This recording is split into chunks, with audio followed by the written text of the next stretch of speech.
ሁሉንም ዋንጫዎች ለማሸነፍ እንጥራለን። ይህንን ያለው የአርሰናሉ አሰልጣኝ ሚኬል አርቴታ ነው። የአርሰናሉ ዋና አሰልጣኝ ሚኬል አርቴታ ከአዲስ የውድድር ዘመን በፊት የቡድናቸውን ታላቅ ዓላማ በግልጽ ቃል አስቀምጧል። ሁሉንም ዋንጫዎች ለማሸነፍ እንጥራለን። በክረምቱ ያደረግኩት ሁሉም ስራ ድጋሚ ለማሸነፍና ምን ማድረግ እንዳለብን ለመረዳትና ወደዚህ ክለብ ዘላቂ የስኬት ዘመን ለመፍጠር ነው ሲል ተናግሯል። የስፔን አሰልጣኝ ሚኬል አርቴታ ንግግር አርሰናል በአዲስ የውድድር ዘመን ተወዳዳሪ ብቻ ሳይሆን በእንግሊዝና በአውሮፓ እግር ኳስ ዘላቂ የበላይነት ዘመን በመገንባት ትላልቅ ዋንጫዎች ማንሳት ዋና ገቡ መሆኑን ያሳያል ሲል አክሏል።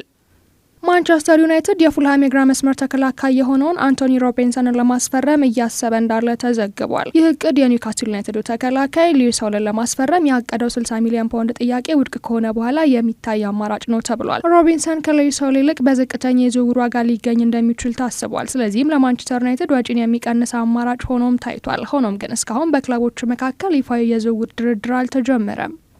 ሪያል ማድሪድ ከብራዚላዊ ኮከብ ቪኒሺየስ ጁኒየር ጋር የውል ማራዘሚያ ስምምነት ላይ መድረሱ ተዘገበ። ይህ ለረጅም ጊዜ ሲነገር የቆየው አዲስ የውል ጉዳይ መቋጫ እንደሚያገኝም ተገልጿል። በቅርቡ በተካሄደው በተጫዋቹ ወኪሎችና በሪያል ማድሪድ ኃላፊዎች መካከል የተደረገው ውይይት በስኬት መጠናቀቁም ተነግሯል። ክለቡም ለተጫዋቹ ያቀረበውን የውል ጥያቄ በማሻሻል ሁለቱም ወገኖችን የሚያስማማ መፍትሄ ማግኘቱም ታውቋል። የ26 ዓመቱ ተጫዋች ቪኒሺየስ ጁኒየር ከመጀመሪያውም ጀምሮ በሪያል ማድሪድ መቀጠልን ቅድሚያ ሲሰጥ ቆይቷል። አሁንም በተሻሻለ ውል ለረጅም ጊዜ በክለቡ እንዲቆይ ፊርማውን ለማኖር ተቃርቧል። ይህ ስምምነት ደግሞ አርሰናል በዚህ የዝውውር መስኮት ተጫዋቹን ለማስፈረም የነበረውን ተስፋ እንደሚያጠፋ ተገልጿል። በተጨማሪም የሪያል ማድሪዱ ዋና አሰልጣኝ ጆዜ ሞሪኒሆ ቪኒሺየስን በክለቡ እንዲቆይ በማሳመን ረገድ ከፍተኛ ሚና መጫወታቸው ተነግሯል።